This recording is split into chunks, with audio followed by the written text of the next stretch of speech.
আসসালামু আলাইকুম everyone, welcome to Nila's food kitchen. আশা করছি আপনারা সবাই অনেক ভালো আছেন। আজকে আমি একটি ডিম আর 1 কাপ ময়দা দিয়ে তৈরি করব খুবই মজাদার এবং বাচ্চাদের অনেক পছন্দের প্যানকেক। সকালের ঝটপট নাস্তা অথবা বাচ্চাদের টিফিনের জন্য মাত্র 10 মিনিট সময় হাতে থাকলেই কিন্তু আপনারা এই প্যানকেকগুলো তৈরি করে নিতে পারবেন।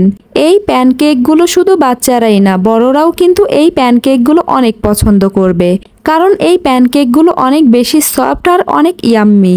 সো আর কথা না বাড়িয়ে let's go to Nila's food kitchen. প্রথমেই নিয়ে নিচ্ছি রুম টেম্পারেচারে থাকা একটি ডিম। এরপর একটা ডিমের জন্য হাফ কাপ চিনি নিয়ে নিচ্ছি। এবার সবকিছু একসাথে ভালোভাবে মিশিয়ে নিব, চিনিটা ভালোভাবে গলে না যাওয়া পর্যন্ত। আমি একটা ডিম দিয়ে তৈরি করছি, আপনারা চাইলে 2টা ডিম দিয়েও করতে পারেন। সেক্ষেত্রে প্যানকেকগুলো আরও বেশি সফট, ফ্লাফি এবং ইয়াম্মি হবে। আমি প্রায় 2 থেকে 3 মিনিটের মতো মিশিয়ে নিয়েছি। আর দেখতেই পাচ্ছেন ডিম অনেকটা ফ্লাফি হয়ে গিয়েছে, আর এর রংটাও অনেকটা চেঞ্জ হয়ে গিয়েছে। এই রকম হলে বুঝতে পারবেন চিনিটা ভালোভাবে গলে গিয়েছে। এখন আমি এর মধ্যে দিয়ে দিচ্ছি 1 টেবিল চামচ তেল। এরপর দিয়ে দিচ্ছি 1 চা চামচ ভ্যানিলা এসেন্স। এবার আমি এর মধ্যে শুকনো উপকরণগুলো দিয়ে দিব। তার জন্য একটি ছাঁকনির মধ্যে মেজারমেন্ট কাপের 1 কাপ ময়দা দিয়ে দিচ্ছি। বেকিং পাউডার দিয়ে দিচ্ছি 1 চা চামচ। লবণ দিয়ে দিচ্ছি 1/4 চা চামচ। আপনারা যদি মিষ্টি খাবারে লবণ পছন্দ না করেন তাহলে বাদ দিতে পারেন। এবার আমি এগুলোকে ছেঁকে নিব। শুকনো উপকরণগুলো এভাবে ছেঁকে নেওয়ার চেষ্টা করবেন, এতে করে ব্যাটারের মধ্যে কোনো লাম্পস তৈরি হবে না। এবার দিয়ে দিচ্ছি হাফ কাপ তরল দুধ, আর দুধটা অবশ্যই রুম টেম্পারেচারে থাকা হতে হবে।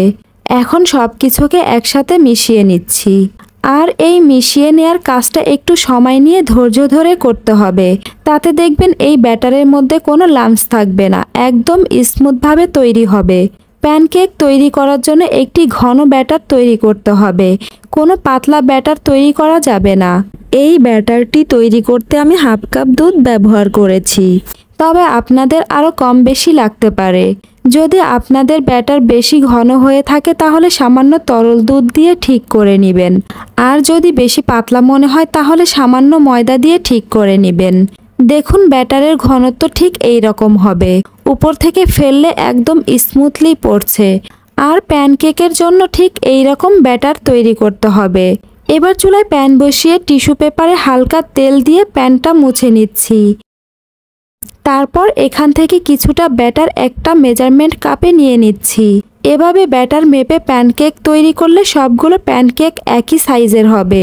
এবার প্যানের ঠিক মাঝখানে ব্যাটার দিয়ে দিব, আর ব্যাটারটাকে ছড়ানো যাবে না, ঠিক একই জায়গায় ঢালতে হবে। দেখবেন ব্যাটারটি নিজে নিজেই ছড়িয়ে যাবে। আর অতিরিক্ত গরম প্যানে ব্যাটার দেয়া যাবে না, এবং চুলার আঁচটাও একদম লোতে রাখতে হবে। কিছুক্ষণের মধ্যেই দেখবেন প্যানকেকের উপরে এইরকম অসংখ্য ছিদ্র ছিদ্র তৈরি হয়ে যাবে। এই রকম হলে সাথে সাথে প্যানকেকটি উল্টিয়ে দিব। এরপর এই সাইডটা কয়েক সেকেন্ড ভেজে নিয়ে প্যানকেকটি উঠিয়ে নিব। আমার একটা প্যানকেক তৈরি করা হয়ে গিয়েছে। আমি আপনাদের বোঝার সুবিধার্থে আরেকটি প্যানকেক ভেজে দেখাচ্ছি। ভিডিওটি ভালো লেগে থাকলে প্লিজ একটি লাইক দিবেন। আর আপনি যদি আমার ভিডিওটি ফেসবুক থেকে দেখে থাকেন তাহলে প্লিজ আমার পেজটি ফলো করে দিবেন। আর যদি ইউটিউব থেকে দেখে থাকেন তাহলে প্লিজ আমার চ্যানেলটি সাবস্ক্রাইব করে দিবেন। দেখতেই তো পারলেন কত সহজে প্যানকেক ভাজা হয়ে গেল। আমি এভাবেই সবগুলো প্যানকেক ভেজে নিয়েছি। সবগুলো প্যানকেকই কিন্তু একদম পারফেক্ট কালার আর অসংখ্য ছিদ্রযুক্ত হয়েছে। সকালের নাস্তা অথবা বাচ্চাদের টিফিনে প্যানকেক হচ্ছে একটি বেস্ট নাস্তা। আমি একটি প্যানকেক ভেঙে দেখিয়ে দিচ্ছি। দেখুন প্যানকেকগুলো কতটা সফট আর পারফেক্ট হয়েছে।